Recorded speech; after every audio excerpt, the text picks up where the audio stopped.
Are you often like this too? There's an important report on your desk to write, yet you just can't get started. You go pour a glass of water, then think you'll relax with your phone for a bit, and an hour just passes by. You're clearly anxious, you know you're procrastinating, but you just can't force yourself to begin. Then you start blaming yourself, thinking, how am I so useless, so undisciplined? This is top-tier logic. I'm Mojo. We see through the logic of money, because wealth is the only chip, to real freedom in this brutal world. Today, let me first lift this guilt off you. Because procrastination really isn't because your willpower is weak.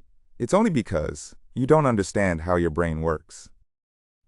Today, I'll hand you a few keys that can completely trick your brain to break free from procrastination. Let's first understand one thing. What exactly is the essence of procrastination? You have to know our brain is born to seek pleasure and avoid pain. It loves easy things and hates complexity and pain.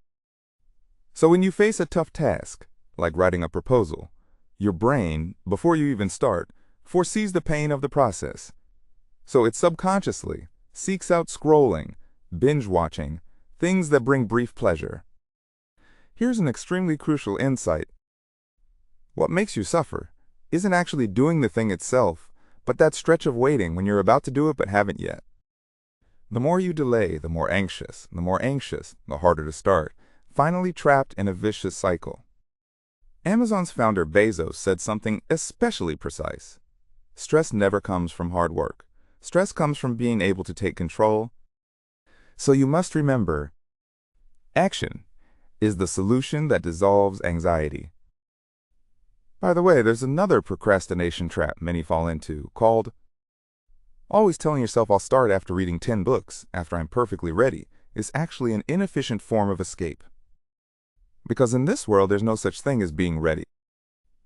So since the pain comes from that tough task, our second key, this is the 15-minute rule. Facing a complex job that takes hours, your brain just goes on strike. But what if you tell your brain differently? No worries, we'll just do 15 minutes.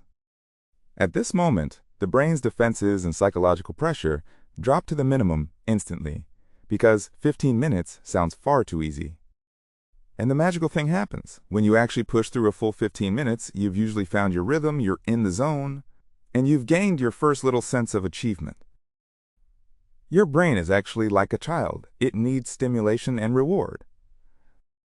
This sense of achievement stimulates the brain to release endorphins, giving you an urge of, hey, I want to do another 15 minutes. So you effortlessly extend your focus time. So break a hard job into small, simple tasks. Turn what the brain dislikes into what it likes. Remember one principle: the finer you break it, the better. Fine until you feel every part is ridiculously simple. As long as your brain believes this is a simple thing, then any complex job you can finish easily. With the courage to start, the third key helps you build a rhythm of focus. The Pomodoro technique. This method was invented in the 1980s by a man named Francesco Cirillo. The method is simple. Focus for 25 minutes, then rest for 5. That's one Pomodoro. This golden ratio of 25:5 is proven the most ideal and most efficient work mode. Why do you need it? Because there's a stunning survey. Many CEOs in a whole day, the time truly focused on core work, averages a mere 45 minutes. The rest of the time is so-called junk time, all wasted on trivial things outside the real work. The power of the Pomodoro lies in how it uses the ritual of a countdown, forcing you in those 25 minutes to exclude all distractions, concentrating your limited energy to the extreme. When you can keep entering this focused rhythm, you'll unlock a legendary state. The fourth key, flow. This is a concept proposed by the psychologist Csikszentmihalyi. When you enter the flow state, 4 wonderful traits appear. The first is automatic running. You barely need to think to act. The second is losing the sense of time. You look up and hours have passed. The third is losing self-consciousness. You act entirely on the subconscious.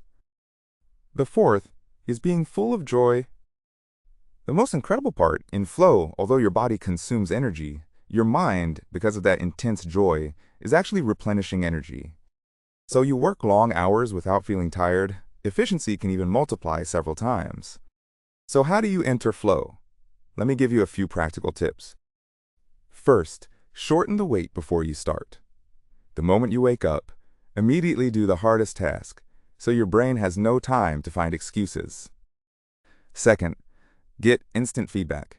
No one likes doing things with no visible result, so break the big goal into small goals, and after each one, give yourself positive feedback. Enjoy that thrill of clearing levels. Third, eliminate all distractions. Know this, an interrupted task takes you 20 minutes to recover from. So silence your phone. Clear your desk, leave only what you need right now. Fourth, try to do what you love.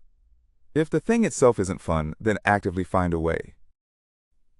At this point, let me show you the deepest objective law behind all these methods, and that's the 80-20 rule. In this world, what decides most of the results is often that crucial 20%.